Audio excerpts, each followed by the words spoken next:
Hello everyone and welcome back to my YouTube channel. In this video I'm going to start a new series where I critique some people's playing, preferably professional musicians. I wanted to start with my own playing because I thought that would be fair to critique oneself first and then go on and apply those same principles to others. But I never have concerts. I rarely have concerts. But guess who had a great concert, a big event? It's TwoSet Violin. The point of these kind of videos where I react to someone else's playing is that I want to show you how I analyze and how I listen to those videos to benefit for myself, for my own violin playing, and in the end, how you can benefit also from learning from other mistakes or also from other people's features. Even before I started studying violin in the university, I listened to a lot of recordings.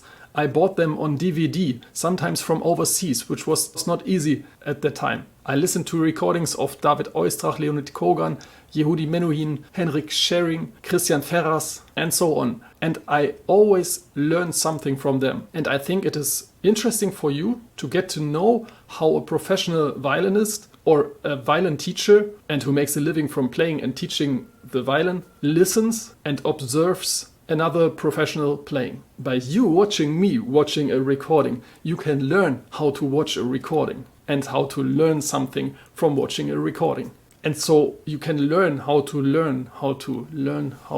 listen. You all should know about TwoSet Violin. They are classical musicians, very, very YouTube famous, I would say, or social media famous, which translate to famous in general. They are both violinists and they started their career playing in an orchestra. Then they quit their job to pursue their career on YouTube with comedy content around classical music, especially around the violin. I've seen their videos and I cracked up about some of their clips. It's really hilarious what they do. I always noticed that for the average YouTuber who makes violin content, they are very skilled. This concert should have been the 4 million subscribers anniversary.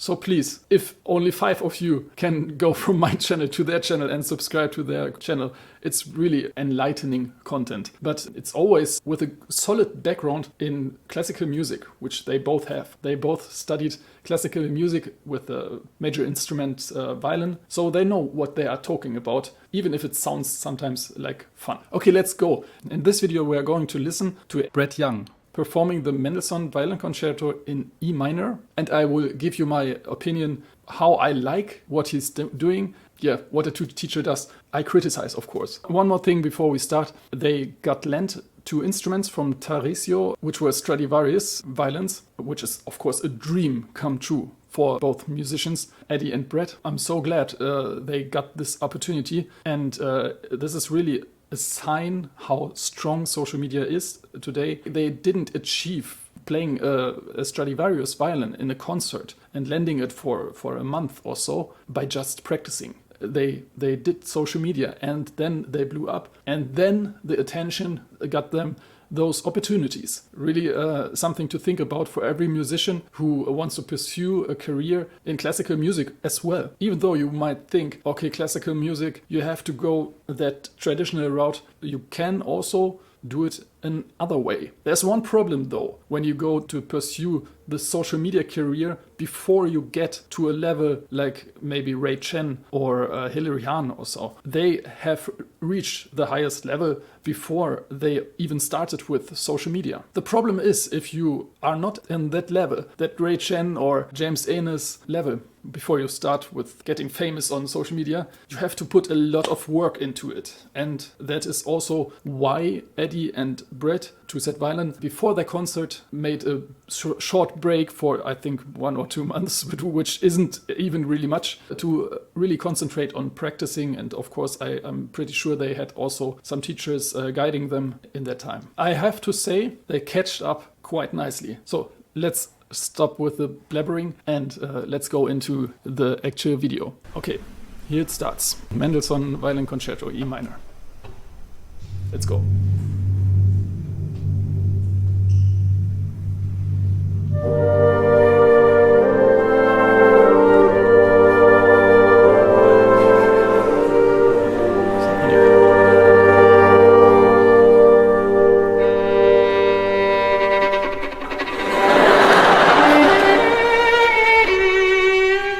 row.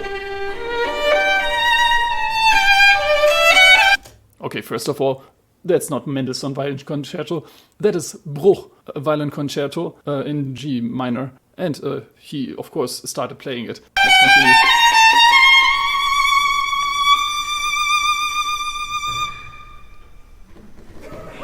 Okay.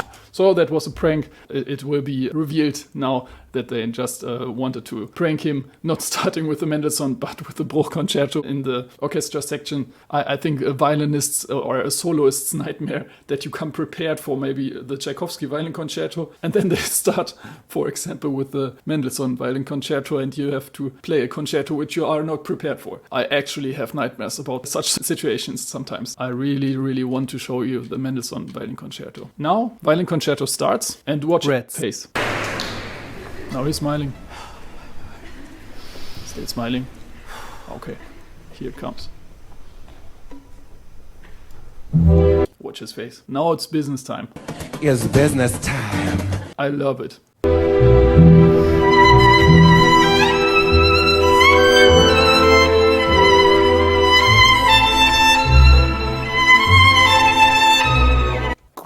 Great sound. I mean, it's also great recording. As for the rhythm in the beginning, it's a minor thing. I hear a little bit of it's a little bit of a triplet rhythm that Eddie plays.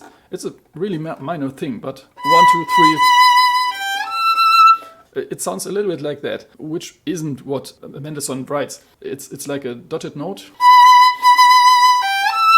The 8th note should be a little shorter. It's still beautiful. It's maybe even intentional. I think he knows what he's doing to soften this melodic line a little bit up. It's maybe his intention to go a little bit more with a more legato kind of style, prolonging the rhythm a little bit to the 8th note. But I think the beauty of this beginning is, together with the timpani, bom, bom, bom, yum, ba bum. It's like this rhythm. I think he could play that a little bit more rhythmically, a little bit more precise in the rhythmic part, make it more speaking.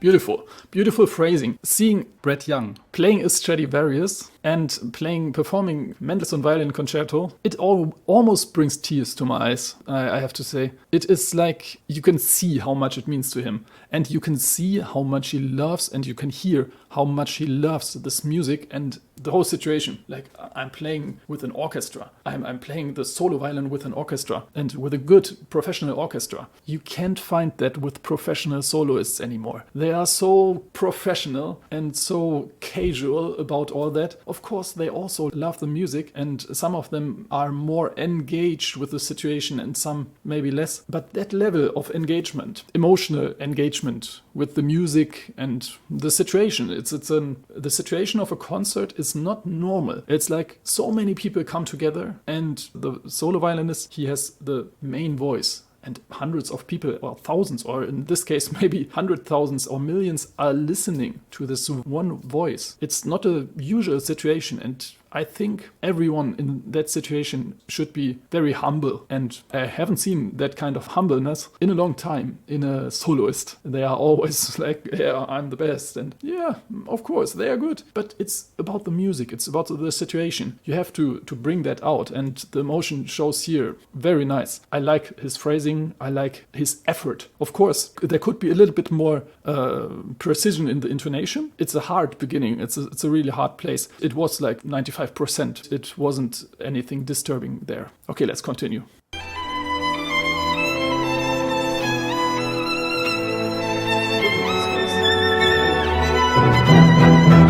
Okay, I have to say one thing about his face. I'm not a big fan of caring too much about someone's face while playing the violin. There are some violinists who have a very, very serious or angry face, like Leonid Kogan used to have while playing, and they play beautifully, and the face is not about the music. But sometimes you see so much fake expressions, and people also accuse me of fake expressions sometimes in my videos. Usually it's not fake. For me, I can say it's not fake. It's sometimes like when you concentrate concentrate on something, you make so weird faces that you are shocked yourself when you see yourself playing later. But I think this kind of seriousness, what Brett brings us here, is really amazing. It's a level of seriousness, okay, it's a little bit far-fetched. If you watch David Oistrakh, his face when he performs, it's like stone and fighter face. It's not the entertainer face. It's really a serious business, and the soloist is there to carve out those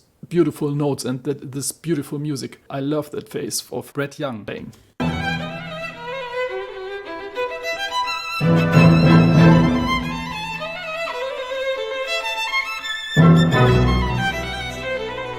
Yes, quick fingers, of course.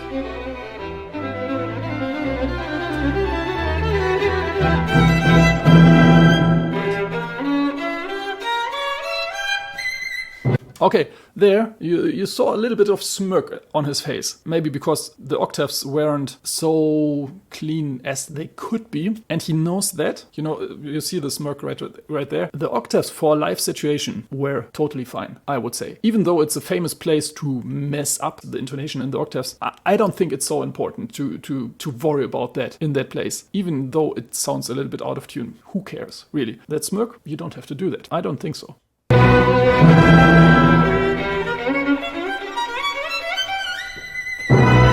That run too, it was close to perfect in the last octave. A little bit of intonation, but really, really great for live situation. I mean, that's not a recording. I think everyone should know that also classical recordings will be edited afterwards. Also there, they adjust the pitch and they redo the plays multiple times. Even the best violinists will not hit all those octaves in the first take. Of course, here it's a live concert, it's always first take, it has to go through. So never worry about that. Never worry about, yeah, it's intonation, okay, it's octaves, it's hard, play through it, it's a gesture. Okay, the next entrance of the solo violin is also a little bit famous for intonation issues. I have heard really great violinists mess up there a little bit in a live situation.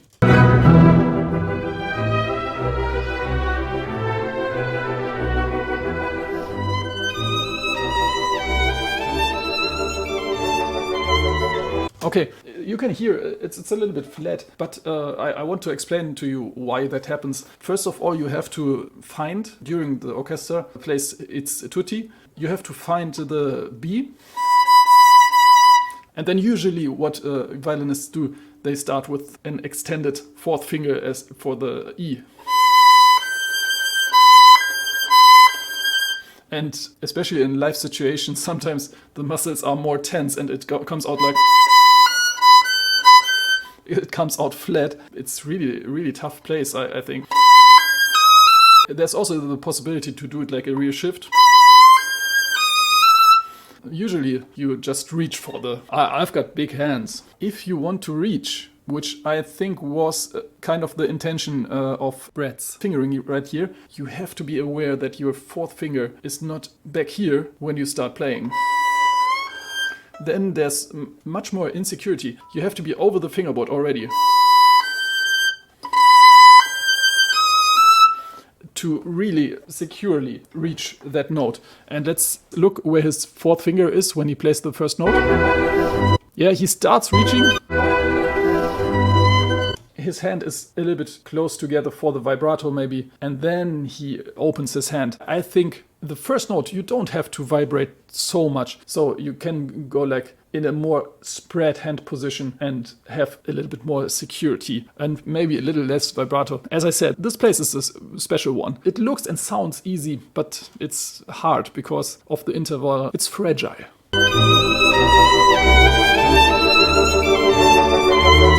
Yeah, I would say always when he extends his fourth finger, it's a little bit flat. It's not a serious intonation issue, depending on what level you judge, but top level soloists, they have also some places, and that place is really difficult. I have to say that. Yeah, and then the big change from, oh yeah, this one he hits perfectly. It's such a long time ago when I played this violin concerto. Don't judge me on that.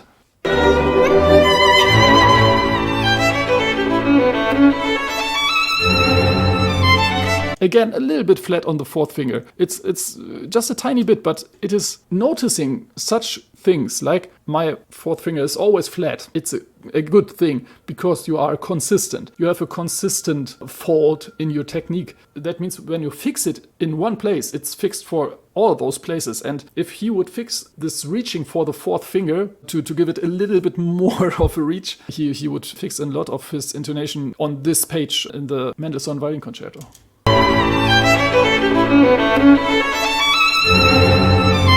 Okay, the shift was a little bit out of tune before the fourth finger as well. So maybe that's not a reaching problem, but it was the shift maybe also.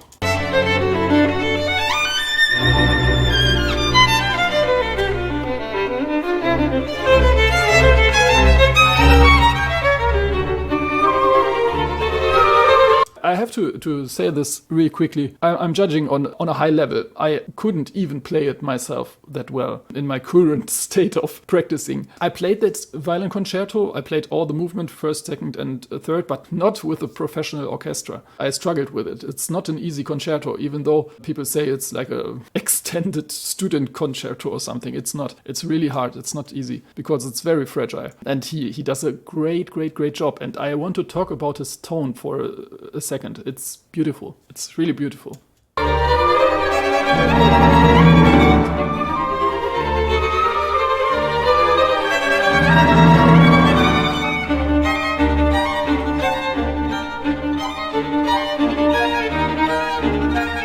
And here he does some musical phrasing in this technical place. It's great. It's really a mature and thought out performance.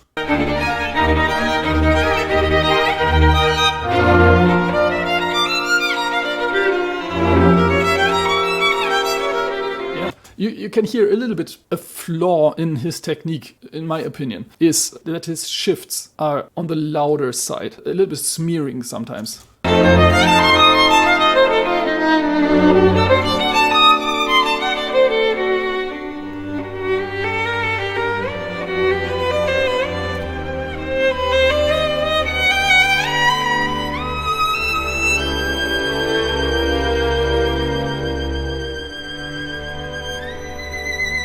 Oh, beautiful, beautiful. He knows that. Look at him. He knows. He hit that third finger. Like that shift is really great. Good connection between them. Sometimes his shifts are good and precise and all of that. But sometimes when we shift, we have the tendency to also move the bow quicker. And then when we move here quick, we make a... And then the shift is louder than the actual notes. That is a thing which happens sometimes to him, but not in this slow pace.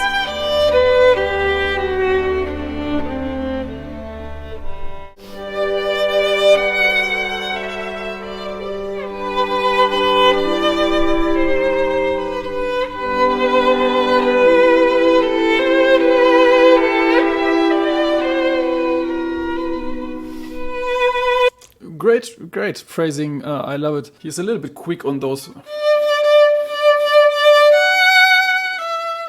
But he releases the tempo later, so you could call it a rubato. But really beautiful. I love his sound. It's really nice.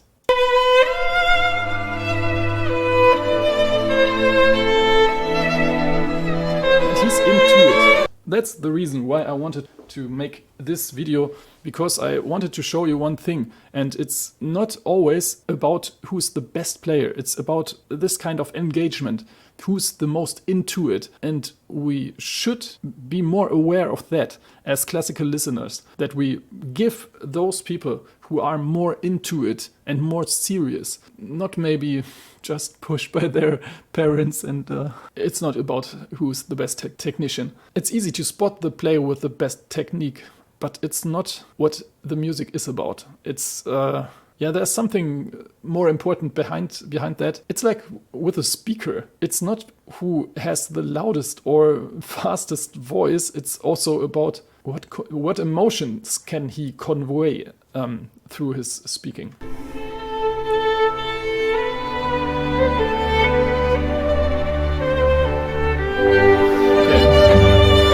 let me tell you from my experience, the next page of the concerto is not easy. And I was really a little bit worried because everything which came so far in this concerto, Eddie performed really great. If you mess up, it's now the time. And you can see the orchestra or the conductor, they know it too. He catches the tempo like a little bit slower. That can be helpful at that place, but it can also be an issue because it has to be very tight.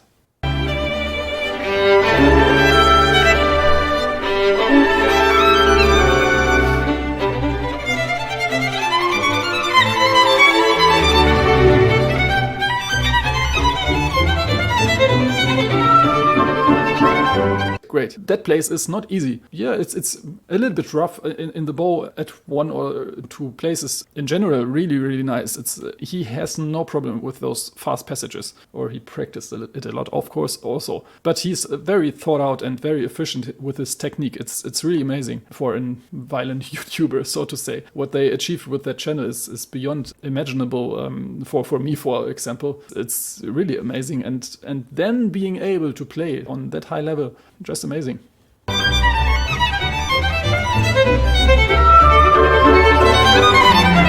Yeah, he's a little bit of rushing, but that place is really hard to not rush because you practice it and you achieve a certain limit of tempo and you have to go to that limit to perform that place. It's really, really tough. From the fingerings, there are some tricks to make it easier, but it's always a hard place also for the bow. And then putting it together with the whole orchestra, it's really not easy. I would say it's 80% together, this place. There's some togetherness missing, but I wouldn't blame it on Brett.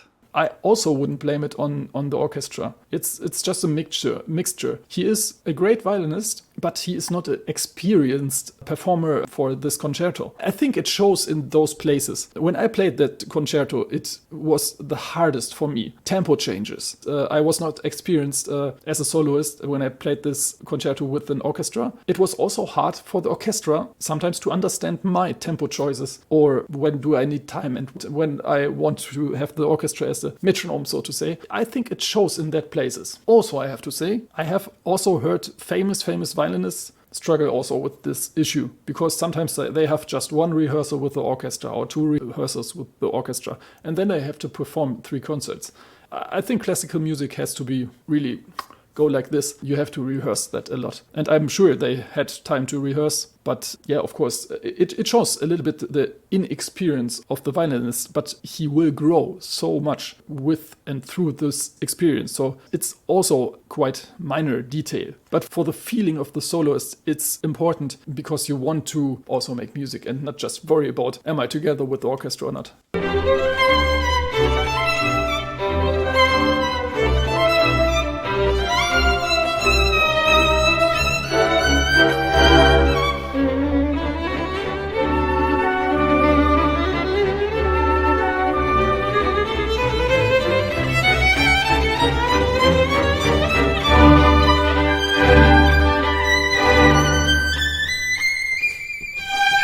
Great. It was technically really, really well performed.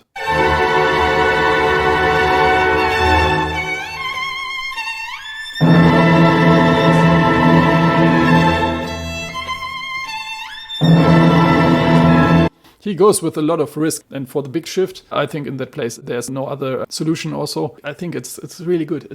I like it. I want to mention at this point the awesome quality of the bow control from Brett. I want to rewind this short section and show you in slow motion.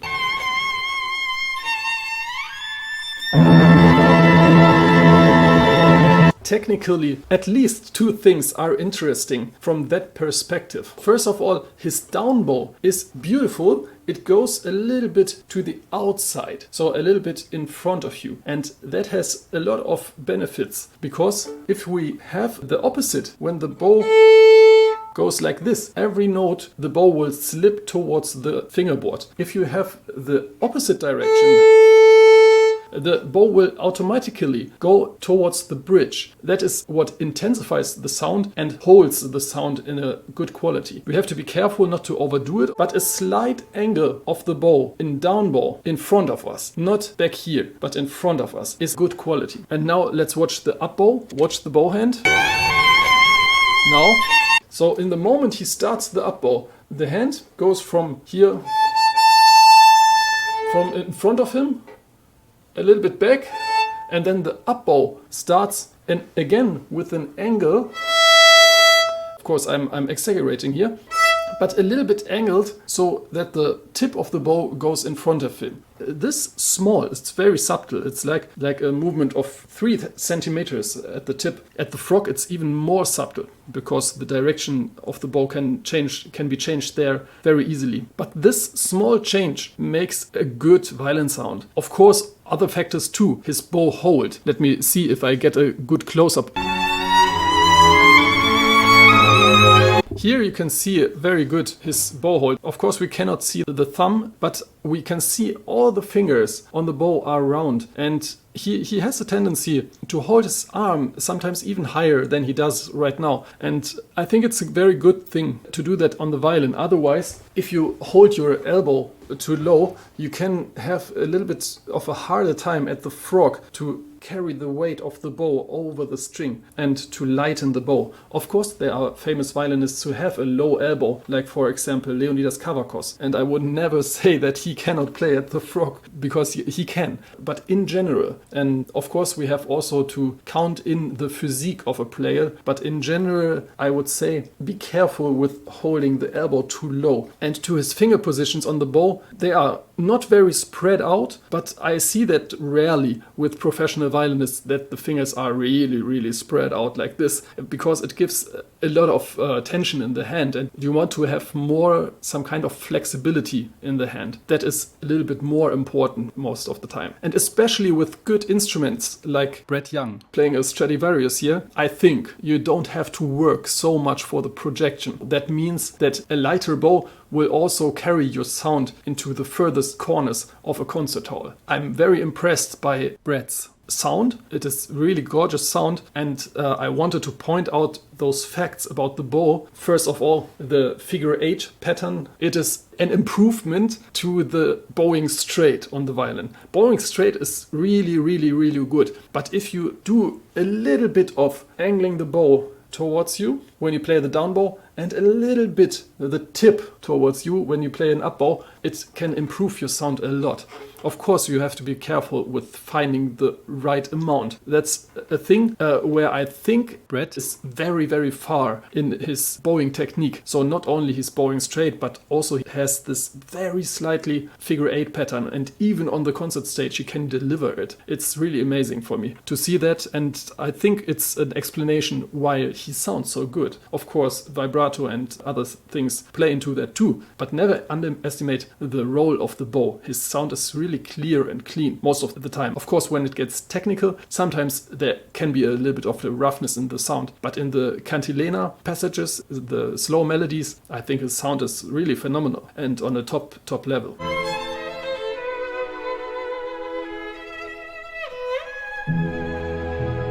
Yeah, it's beautiful how he plays, and he's really into it at that place. But let me rewind here and listen to the shift. It's like wee wee wee. It's a lot of shifting noise. I think for this place it can be called, okay, it's his musical decision. But that's what I meant before with sometimes his shifting is a little bit loud. In this place, honestly, it's quite beautiful. It's a thing to look out for. When you have a big line and you make a loud shift, it sometimes can hurt a little bit the musical line.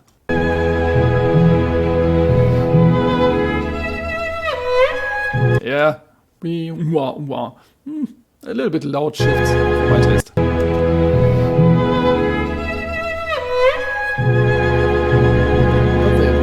He has a nice sound. He has a really gorgeous sound, and the violin he plays is really nice for him. He feels comfortable with it.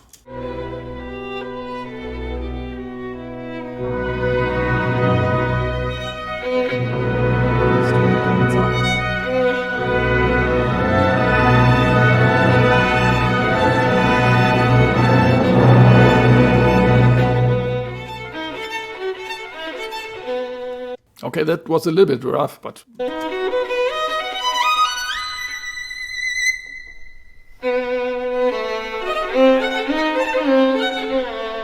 yeah, it's good. He's not taking his time, but I love it. I think it's sometimes a little bit of a bad habit of violinists or soloists in general to take too much time. What a shot. Look at him. Look at him. What a great shot. Okay, let's continue.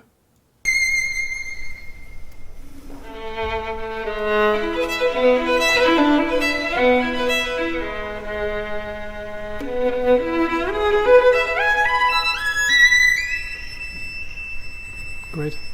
Of course, yeah, the second last note was a little bit out of tune, but again, like with the octaves in the beginning, there's other things who are more important. And what I sense with less experienced violinists, they tend to be more affected by it when they play out of tune. That can lead to so much frustration that they spoil their whole performance. That should never happen. You should never worry in a performance about intonation issues. You should record yourself. You should listen back to it and learn from your mistakes. But in the situation, it's really not important. Other things are more important. Beautiful.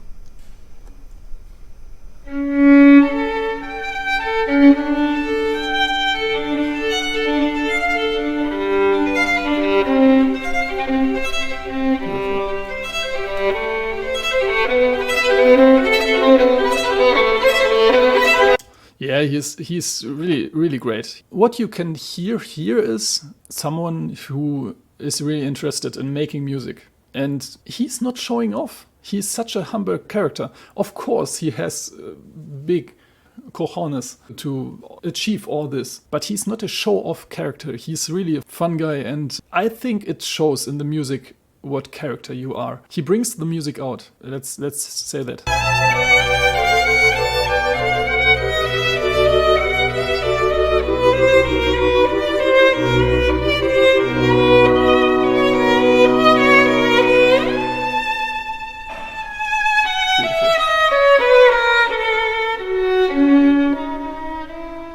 Again, I know I said beautiful a lot this video, but that's what I really think when I listen to him playing. And I've listened to a lot of recordings of this concerto, and sometimes it's played so weird. It's so like people sometimes, or soloists sometimes, don't know what the meaning about this concerto is. It's like, today I play the Mendelssohn. I play the Mendelssohn. It's not the Mendelssohn. It's like the Mendelssohn. It's really a world. And you have to live in this world. It's not the Mendelssohn, like, yeah, today I play this, tomorrow I play this, and so on. It's really, you have to be into it a lot. And with this subtle feeling, which Brett has to my ears very, very well in his playing. Listen.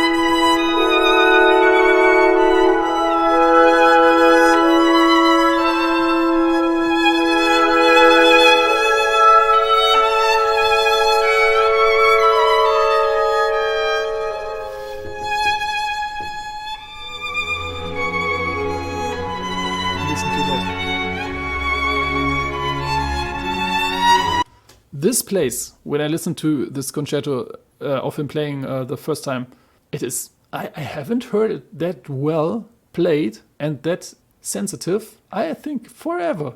It's the best, really. It's the best. Let us revisit that place and see also what he's doing there. Why did he smirk there? Because intonation. He a little bit too high after the shift. That shows inexperience, not that he plays out of tune, but that he smirks about it. He corrects it very fast, and yeah, he goes on with it. And from now on, it's just heaven. It's beautiful. I stop talking,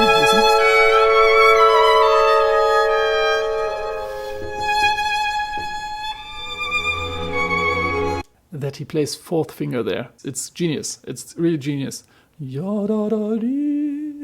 Fourth finger, best finger. Look.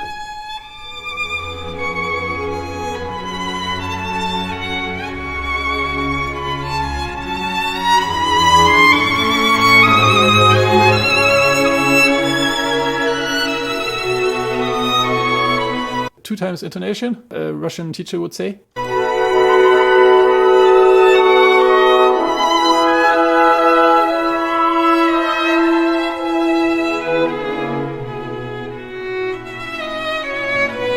but really, really amazing. That is what music should be about. And this is also why music or classical music is a live experience. You can buy recordings and everything is perfect, but you will never have such a moment in a recording, because this beautiful moment where he plays his fourth finger and everything is framed from a little bit of an intonation insecurity before that and after that. One musician once told me that the greatest moments in a performance are almost always after a passage which you underperformed, because then the adrenaline kicks in and you have to get involved even more, and then we are at a point where it's like heavenly. Really, really, really great. I love that place. Am I a simp to Brett? Somehow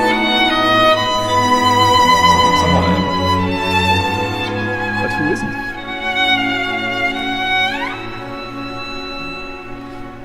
One thing, if you are performing by heart, which of course he is, you don't necessarily need to wear your glasses. But if you can't see up close, it's also smart to wear glasses, because you can watch your bow position better, which is a thing you should do when you play by heart. Watch the place right here where the bow touches the string, to watch the angle and watch the contact point very closely. Also, sometimes you can navigate better on the fingerboard, like he maybe did here. Look at where he is looking. Boom. Sometimes visual help is also helpful.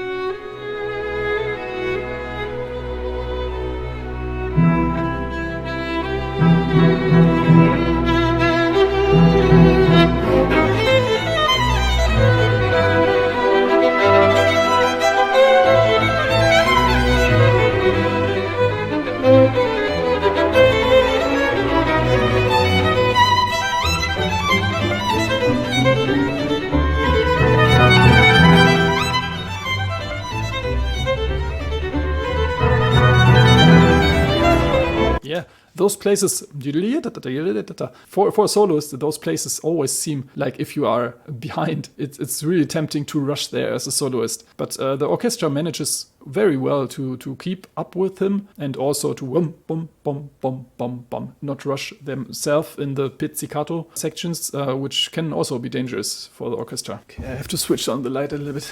Let's continue.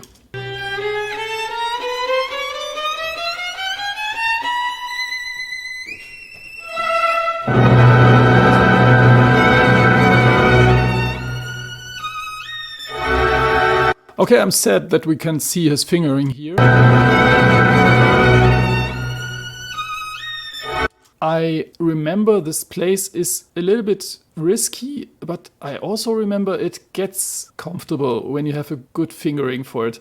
He goes to the third finger there, I think. But he certainly makes a shift before the last note.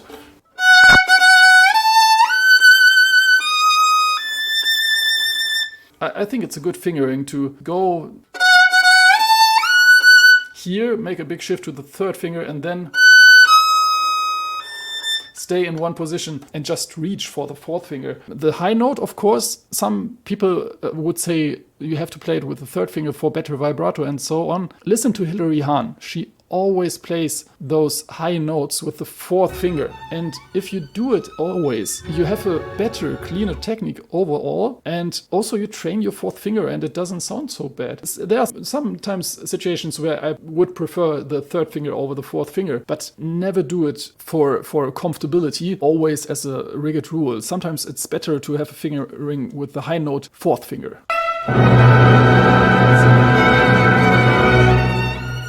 I don't know, that could be the third finger, like I said before. In this case, for example, he does that to achieve a better vibrato for the top note and ends up screwing up the intonation. What would have been better? Playing in tune, having a little bit of a less intense vibrato for the fourth finger and having not to shift for the top note. I think it's, of course, a musical decision, but it's so usual. Everyone says play the top note with the third finger, as if that would be easy. And I would say, use your fourth finger. Learn to use it for the top notes. In the cantilena before, where he used the fourth finger, he has a great vibrato with the fourth finger. And also in the side positions, you don't need such a big oscillation of the finger to have a wide vibrato. That would be the third finger. And the fourth, I mean, if it goes at the cost of intonation, I wouldn't care for this little bit wider oscillation of the third finger. I'm not bashing Eddie here. For many violinists and teachers, it's a common rule, and I'm always like, get away from me with those common rules. And I show you someone who does it different and does it better. And it's also sometimes not very well thought out when there's a common rule like that, always playing with the third finger up there.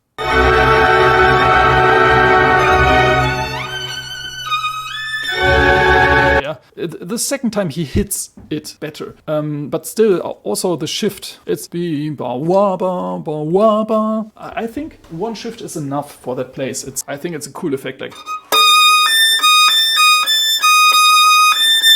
when the note comes out of nowhere and not like, and if it comes with more security.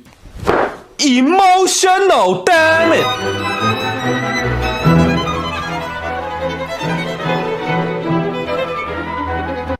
Is he Paganini now?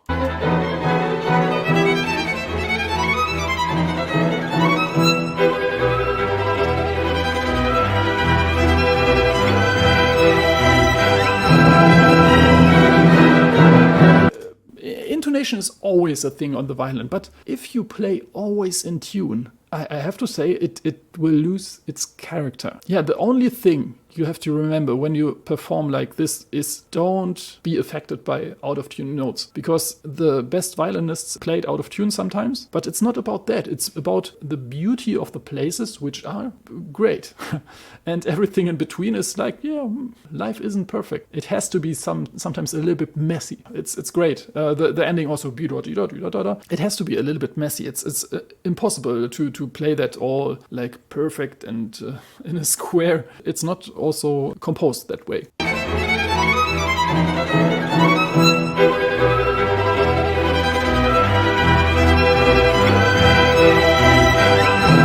It's like when you play that, you think, oh, it's too low, the intonation issue. You worry about that it's not perfect, but in the end, yeah, it's too low, too high, whatever. It's just power, baby. So much from me. I'm amazed at what they achieved through their social media activities. I said it before. I'm a big believer in social media, as you can see. I have a YouTube channel of my own, teach there mainly, but sometimes I upload my performances as well. I enjoy the content of TwoSet Violin a lot, and I was a little bit worried about them a time ago, because I heard when they played in their videos, which they always do, they a little bit deteriorated in their musical skill or violinistical skill, because they are producing so much videos and doing live shows with comedy content mainly. And I think they are so smart to do this change now and going back to what they're coming from and what is really the driver for the whole thing of TwoSet Violin. I think is driven by a love for the violin music, the classical music in general. They are both great characters, really nice dudes, I can imagine. They have achieved the social media fame, and they are now going back to what is really important, and that is these moments. I'm so happy that classical music has them, because not only they bring a little bit wonky fun to the classical music world, but they are serious about the music, and they show you can have fun with your life and in general, and also with classical music, because sometimes the classic music world is so sad that you can only laugh about it. They show the way, on one side, how you can laugh about it, and on the other hand, what is actually the core of all this, the Western musical culture, we have to say. It's an amazing tradition, and we should never stop valuing it. And what TwoSet Violin is showing here, what the actual value of this music is, and that it is also beneficial to work for that. Also, that the classical music world should a little bit be careful with its elitist behavior, because someone like Brett Young, he's a violin YouTuber, he can perform this concerto in some aspects better and convey more music than in many other professional performances I have heard from world-class violinists. And we have to think about that. It is not a racing horse game. It's something much more deeply. Yeah, a story like the one of Eddie and Brett is probably the best thing which could happen to classical music. So I'm really happy that this event happened. If you enjoy this, I will also go over the second movement of Brett's performance and also go into Eddie's performance, who performed a Paganini concerto. He's crazy. He's a crazy dude. He didn't perform as a soloist for forever, and then he goes, okay, I play the Paganini concerto. What do I have to say about that? It's really a ballsy move. If you enjoyed this video, if you want to learn something about violin playing, you can always follow my channel, leave the video a like. I will link the original performance, of course, of TwoSet Violin in the description. I hope you guys are great and in good shape. Have fun practicing and see you in the next video. Bye bye.